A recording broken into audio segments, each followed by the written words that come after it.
எங்கள் 3 பேர் பேரும் டிஷான், அருண், யசோ. 3 பேரும் சின்ன வயசுலேருந்து ஒரு அனாதை ஆசிரமத்துலேருந்து தான் வளர்ந்தோம். எனக்கும் அருணுக்கும் சொந்தம்னு சொல்லிக்க யாரும் இல்லை. ஆனால் யசோக்கு மட்டும் ஒரு தம்பி இருந்தான். சின்ன வயசுலேயே நாங்கள் பெரிய பணக்காரன் ஆகணும்னு ஆசைப்பட்டு திருட ஆரம்பித்தோம். அப்போ திருட ஆரம்பித்தது இன்னும் முடிக்கலை. இப்போ வீடு, பைக்குன்னு ஓரளவு நிலைமைக்கு வந்துட்டோம். ஆனால் திருட்டு தொழிலை மட்டும் விட இல்லை.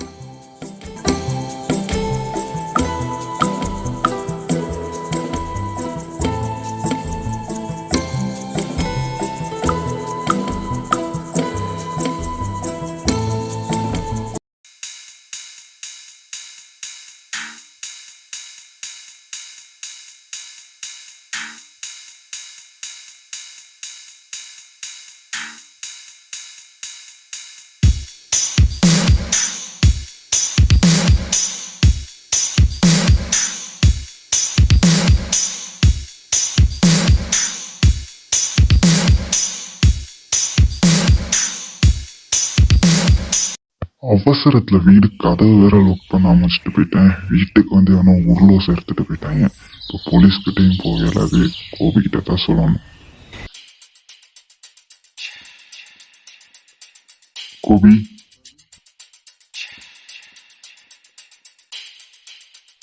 வீட்டுல உள்ள அந்த உருளோசை எவனோ கலவரத்துட்டான்டா.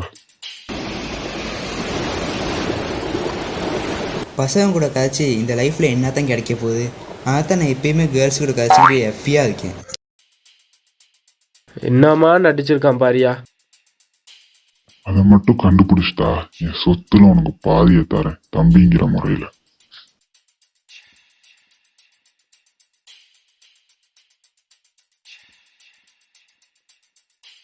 அந்த உருளோசை பத்தி நம்ம குடும்பத்துக்கு மட்டும்தான்டா தெரியும்.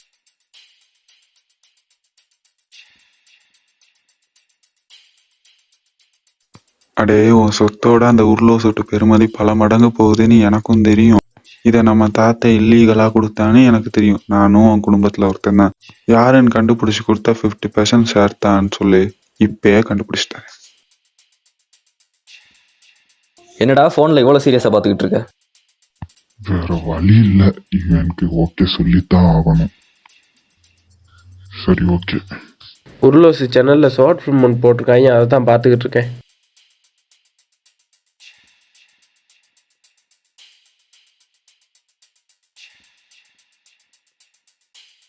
நீ என்னடா இவ்வளவு சீரியஸா இருக்க? கோபி துரோகம் பண்ணிட்டா மச்சான். அப்படி என்னடா துரோகம் பண்ணா?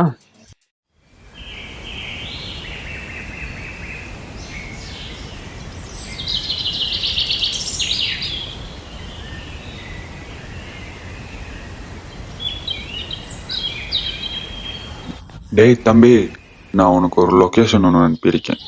அந்த வீட்டில் ஒரு உருளோஸ் ஒன்று இருக்கு. அதோட பெருமதி மட்டும் 70 கோடி.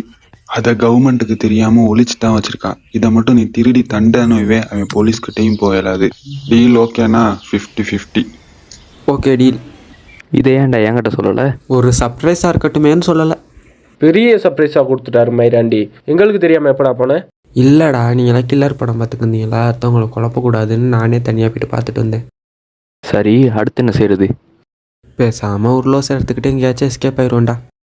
நானும் எவ்வளோ நாள் தான் இவனுக்கு கீழே இருக்குது. இவனோட ஒரு நாள் சரி பெரிய லாய் காட்டணும். சரி, இந்த உருளோசுன்னு கைக்கிறாங்களே, அதை பற்றி விசாரிச்சு பார்ப்போம்.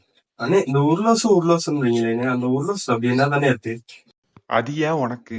இல்லண்ணா, எல்லாரும் அதை பத்தியே பேசிக்கிட்டாங்க ரொம்ப நாளா.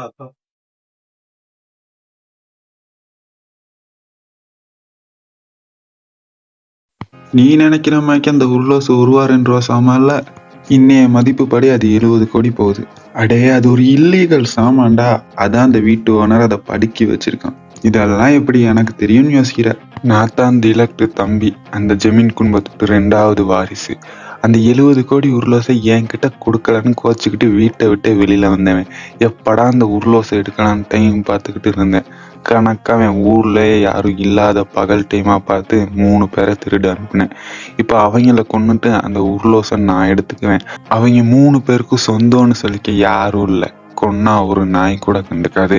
அப்புறம் டிலக்கையும் போட்டுட்டு 70 கோடி உருளோசை நான் மட்டும் அனுபவிக்க போறேன். அப்புறம் இந்த விஷயம் நமக்குள்ளே இருக்கணும். வெளியில யாருக்காச்சும் தெரிஞ்சு யாருக்கும் தெரியாமலே போயிருவேன்.